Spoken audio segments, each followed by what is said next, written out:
São aonde é? É com Jussier, com Caio. Um abraço, tchau, tchau. Outro Fagatinho. Fagatinho tava de neon hoje, tá na moda ele. Tá começando agora, minha gente, o Futebolês aqui na tela da Jangadeiro e também nas redes sociais.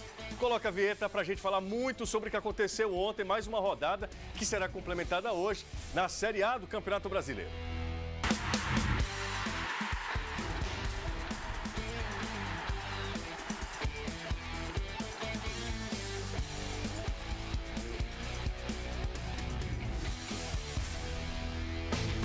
Muito boa tarde a todo mundo, está começando agora o Futebolês, sejam todos muito bem-vindos, vocês podem participar, aliás, devem participar pelas redes sociais, mandando mensagem pra gente, diz onde você está vendo o Futebolês, a gente vai repercutir muito a vitória do Ceará e a boa apresentação, embora com derrota a vitória do Fortaleza e a boa apresentação, embora com derrota do Ceará, ontem lá em Belo Horizonte. Tem muita coisa bacana hoje no Futebolês e a gente começa falando da vitória tricolor, a primeira nesta Série A. A grande vitória começou a ser construída no diminutivo. De Carlinhos para o Marcinho, do Marcinho para o Edinho, do Edinho para o golaço.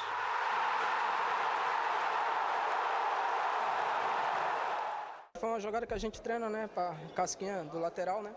E o Marcinho fez um belo passe. Tive a oportunidade de pegar um 3D ali de primeira, era a única opção que tinha para pegar de primeira, então fico muito feliz pelo gol. Bastou 1 minuto e meio para o Fortaleza marcar o primeiro gol na Série A, depois de 13 anos. Ajuda bastante, lógico, porque você faz o adversário se expor um pouco mais e aí a gente tem na velocidade talvez o ponto mais forte da nossa equipe, né? Pelo jeito, pela maneira que joga. Claro, depois de levar um gol, o Atlético foi em busca do empate. O Fortaleza apertou a marcação até esse escanteio aos 21. Com 1,90 de altura, Léo Pereira não teve dificuldades para vencer o pequeno Carlinhos, de 1,67. Cabeceou para empatar o jogo.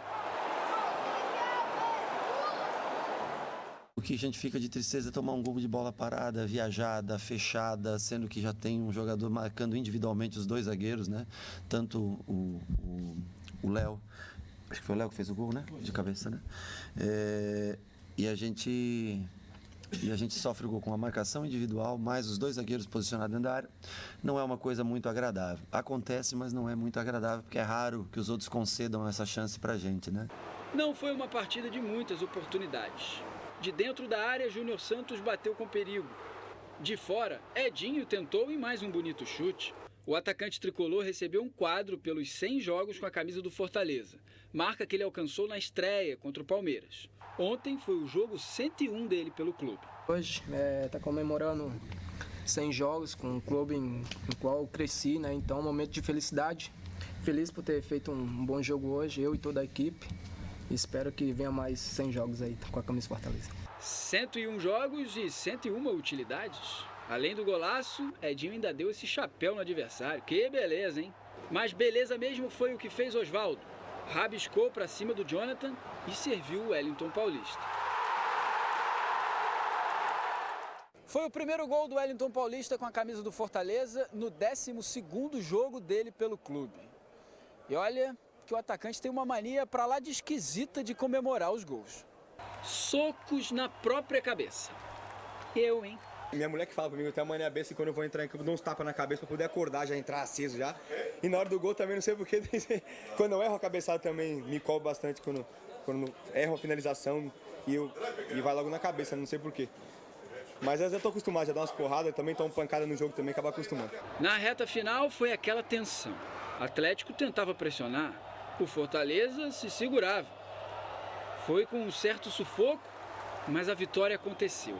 Contra um time que é líder do seu grupo na Libertadores. Essa foi uma vitória assim, muito da alma de cada jogador, da dedicação de cada um, do profissionalismo de cada um.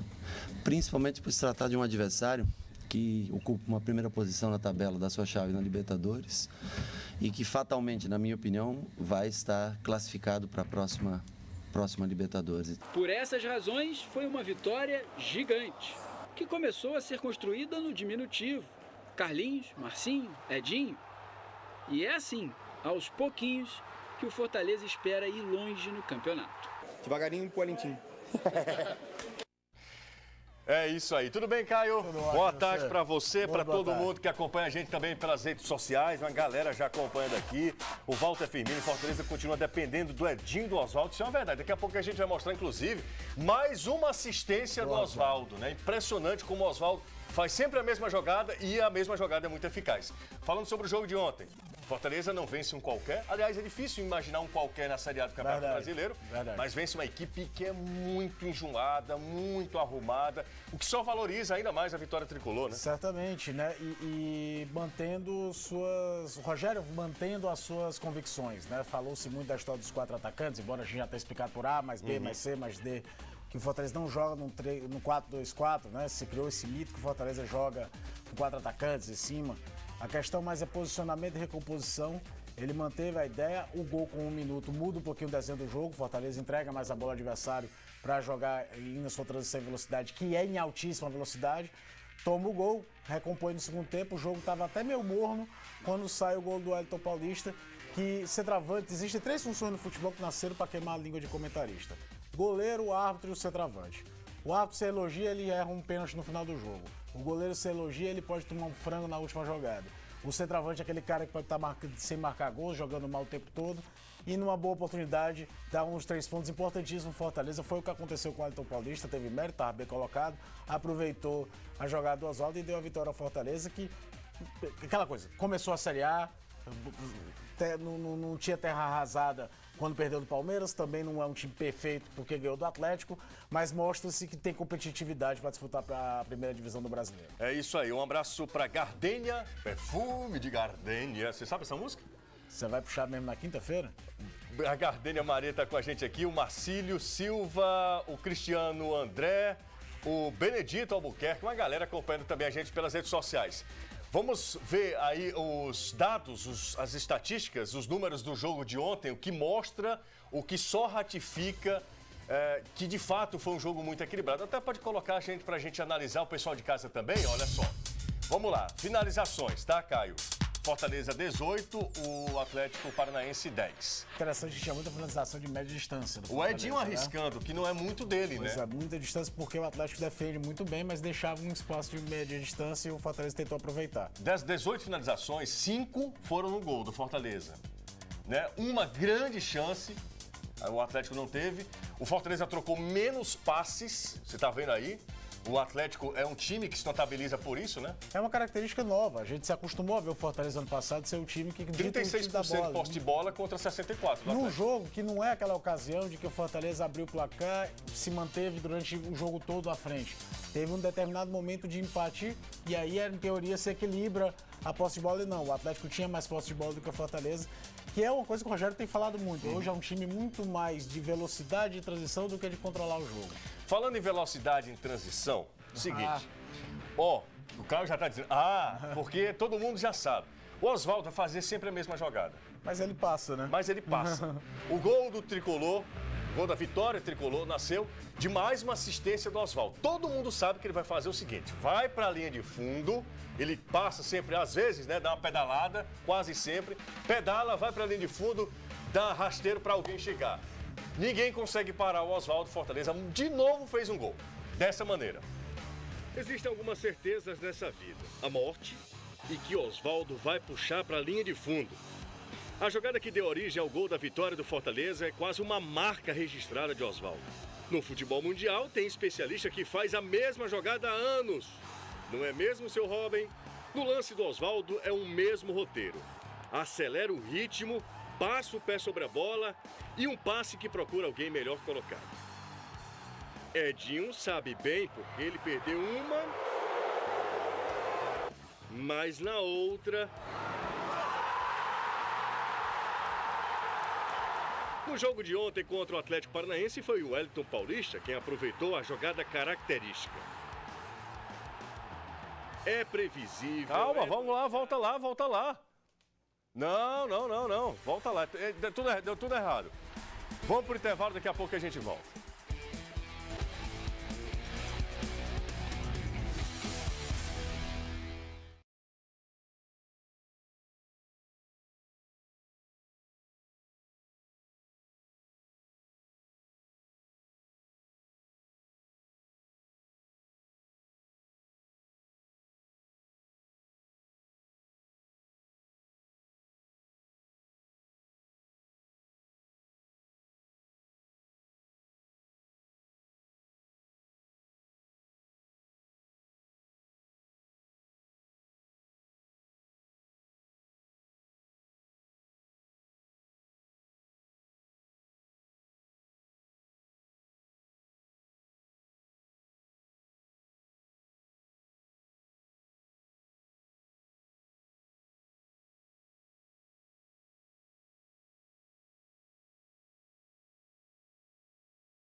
Já estamos de volta. Só lembrar pra galera que acompanhou, é óbvio que nós tivemos um problema no VT do Oswaldo, tá? E esse VT vai estar disponível lá na internet, se você tem curiosidade de ver. E foi um material bem legal que a gente organizou lá na internet. Daqui a pouquinho no nosso canal no YouTube vai estar o VT que mostra o quanto o Oswaldo é eficaz nessa jogada que é bem característica dele.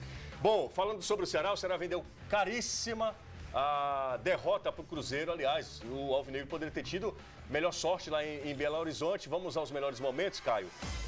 Faltou um capricho, né? Faltou capricho, foi um time...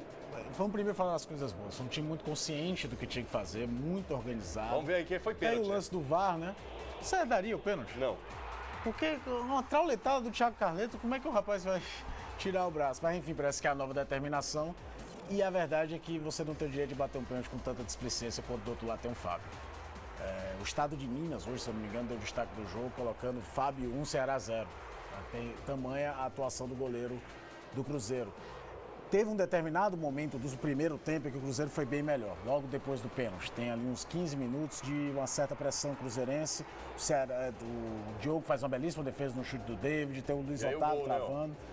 4 minutos do segundo tempo, um gol numa belíssima jogada em que o Fabinho, que normalmente lê bem e acompanha, não acompanha a jogada com o David. E aí o Thiago Neves no rebote faz 1-0 para o Cruzeiro. E depois, o Cruzeiro tem uma outra chance, mas quem tem chances reais de marcar é o Ceará. Essa, por exemplo, é uma defesa absurda do Fábio. Eu acho que o Henderson demorou um pouquinho para mexer. Eu até entendo, porque o time se defendia muito bem. E a bola na trave depois. Do Roger, né? Que também quase entra naquela história. Centroavante adora queimar a língua de comentarista. Porque na hora da substituição, eu pedia na transmissão da Tribuna Band News FM o Matheus para dar uma intensidade maior, porque o Ricardo Bueno, apesar do pênalti perdido, vinha bem, vinha incomodando dentro da área. O Leandro também dando intensidade do lado, já tinha tido a entrada do Fernando Sobral. O Chico já ia sair do jogo porque estava mal. Tava mal, parecia em alta rotação. Se defensivamente ele até ajuda, quando o Ceará precisa acelerar o jogo, a sensação que passa é que o Chico não acompanha. Mas é um jogo que, para efeito de avaliação do Ceará, interna, comissão técnica, do que tem de bom, do que tem de ruim, do que tem que ser trabalhado, eu tenho certeza que foi mais útil do que a vitória contra o CSA. Para efeito de classificação, obviamente que não. Os 3 pontos contra o CSA, os 4 gols deixam o Ceará na tabela bem. Fica uma frustração por não ter pontuado, mas da atuação do Ceará não pode se falar muita coisa, não. Vamos ver os números do jogo, pra gente acompanhar também como é que foi. Equilíbrio absoluto, né? E é o seguinte, tá vendo 14 finalizações do Ceará? Você foi bem equilibrado. No segundo tempo são 7, só que quase todas em direção ao gol. Um time muito mais incisivo no segundo tempo. Foram 4 finalizações em direção ao gol do Ceará, 4 do Cruzeiro. Você vê que foi um jogo muito mais aberto em chances de gol do que foi Fortaleza e Atlético. E 2 grandes chances, né? Incluindo também o pênalti desperdiçado pelo Ceará, né? Isso. O Fábio foi mais atuante no jogo do que o Diogo, né? O Cruzeiro teve, por exemplo, chances de gol do Cruzeiro. O Luiz Otávio, que fez um partidaço para variar, trava o Fred numa bela chance no primeiro tempo. O Ceará chegava com chances mais claras na frente do Fábio, apesar da posse de bola do Cruzeiro ser quase 20% maior do que foi a do Ceará. Mas foi um jogo bem interessante do Ceará, sim. A gente ouviu o técnico Anderson Moreira. Fala aí, professor. A gente demonstrou dentro de campo que merecia um resultado muito diferente do que aconteceu. Eu, para poder falar com sinceridade, assim, eu me permito isso, né? Eu acho que até um empate seria injusto ainda na noite de hoje, na tarde e noite de hoje.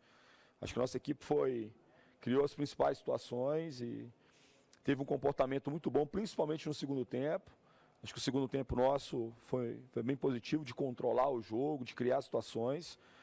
E lamentar muito, mas contra um gigante do futebol brasileiro, um dos favoritos aí a conquista do título, e com jogadores extremamente letais, que quando tem uma oportunidade, às vezes, eles conseguem transformar essa oportunidade em gol. É isso aí. E hoje é quinta-feira, dia de TBT.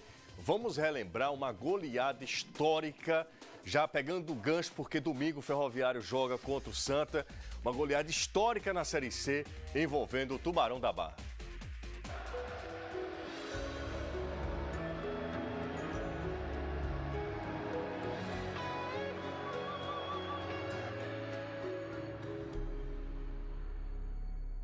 Dia 15 de novembro de 2006. feriado da Proclamação da República. Todo mundo sabe disso, né? Se eu não me engano, é dia da Não, eu não me lembro do que é o feriado. Nem importa, porque desde aquele ano, a data, pelo menos para a torcida coral, é mais lembrada como o dia que o Ferroviário tirou Bahia dos trilhos. Sem freio, o Ferrão logo abriu 5-0 no placar. Gols de Everton, Fernandinho e 3, simplesmente 3 de Sérgio Alves. O Bahia descontou com Luciano Baiano e com o veterano Sorato. Porém, o Peixe queria mais. Porque Júnior Cearense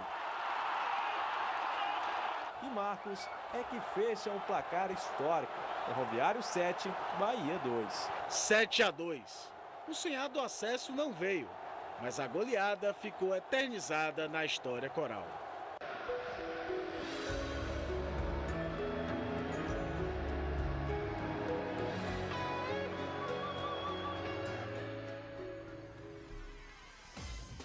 Tem sempre conteúdo do Futebolês também na internet, no Face, no YouTube, no Twitter, no Instagram. Grande abraço para todo mundo. Às 5 na Tribuna Band News FM, a gente repercute mais, né? Os jogos de ontem na Série A do Campeonato Brasileiro e também projetando Final de semana. também, o final de semana e os jogos de hoje também, né? Um abraço, Caio. Outro. Tchau, gente. Até amanhã.